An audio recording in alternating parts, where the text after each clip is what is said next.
5 خطوات لغسيل أسنان الأطفال بطريقة صحية وسليمة.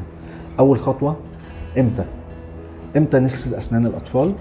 لو هو طفل رضيع يبقى بعد ما يتناول الرضعة بتاعته، حتى لو كان نام بنجيب قطنة مبلولة أو شاشة مبلولة ونمسح بيها حوالين الأسنان، بحيث إن احنا نشيل بقايا اللبن اللي بيبقى لازق على الأسنان. ده بيعمل حاجة اسمها تسوس الرضاعة، يبقى احنا كده تجنبنا إن الطفل الرضيع يجيله أي تسوس. الطفل الكبير شوية اللي ابتدى ياكل ممكن نجيب فرشة زي السيليكون كده بتركب على الصباع، نمسح له بيها بقايا الأكل من على الأسنان. اللي يبتدي ياكل حلويات يبقى يغسل سنانه في خلال أول ساعة بعد أكل الحلويات، لأن أول ساعة بعد أكل الحلويات دي هي دي أخطر وقت التسوس بينتشر فيه. وأسنان الأطفال ربنا خلقها رفيعة جدا ورقيقة، فسهل إنها تتسوس بسهولة، غير أسنان الكبار اللي ممكن إنها ما يلحقش البكتيريا تعمل عليها أي تسوس لمدة 12 ساعة لما يجي يغسل سنانه بالليل.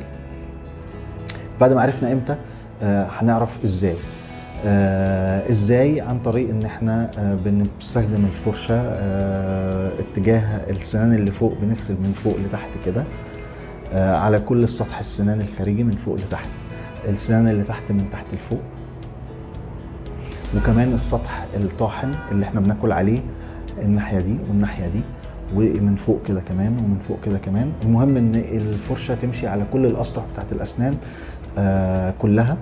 وقت غسيل الأسنان ما يقلش أبدا عن دقيقتين. لو احنا غسلنا السطح اللي من الجزء العلوي بالطريقة دي كده هناخد على الأقل 30 ثانية. لو غسلنا الجزء ده كده اللي تحت ناخد على الأقل 30 ثانية يمين وشمال. بعد كده الجزء الطاحن ده ناخد على الأقل 30 ثانية للي تحت، وناخد كمان 30 ثانية للي فوق. فاحنا بنتكلم في حوالي دقيقتين غسيل الأسنان. أي حد بيغسل أسنانه في وقت أقل من كده يعرف إن هو ما بيغسلش أسنانه مظبوط. النقطة رقم 3، ايه اللي استخدمه في غسيل الأسنان الأطفال؟ الأطفال اللي بتبلع المعجون، فاحنا بنجيب لهم معجون أسنان أطفال أيا كان نوعه أيا كان اسمه، المهم اللي هم يحبوا طعمه اللي يحبوا ريحته.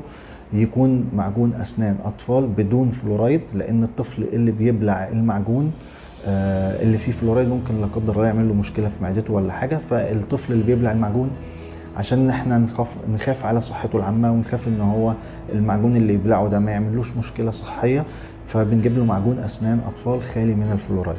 الطفل اللي بيعرف يتمضمض بنجيب له معجون اسنان الكبار العادي، وده ما بنبقاش خايفين عليه بقى، ما بنجيبلوش بقى معجون اسنان الاطفال، بنجيب له اي معجون اسنان هو يحب ريحته او يحب طعمه.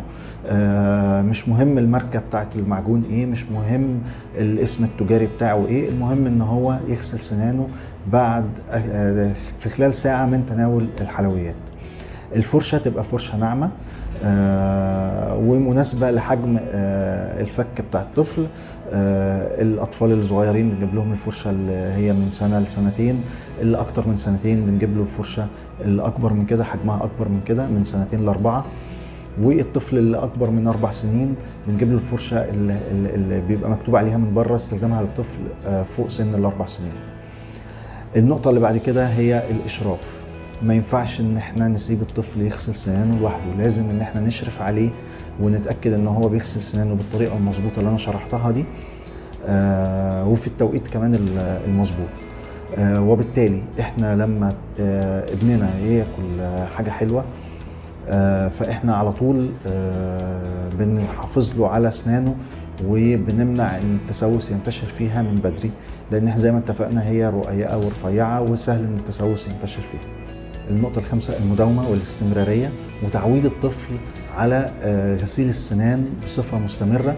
ما تبقاش مرة كل ليلة وخلاص، ولا مرة كل لما أكل حاجة حلوة وخلاص، لا، دي لازم تبقى عادة عنده يكتسبها.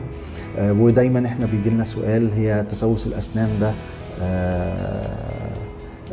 وراثة ولا مش وراثة؟ فهو يعني ملخص الإجابة إن تسوس الأسنان ده بيبقى وراثة في العادات. هو لو الطفل بيشوف ان والده ووالدته واخواته الكبار بيغسلوا اسنانهم، هو هيطلع متعود ان هو يغسل اسنانه زيهم.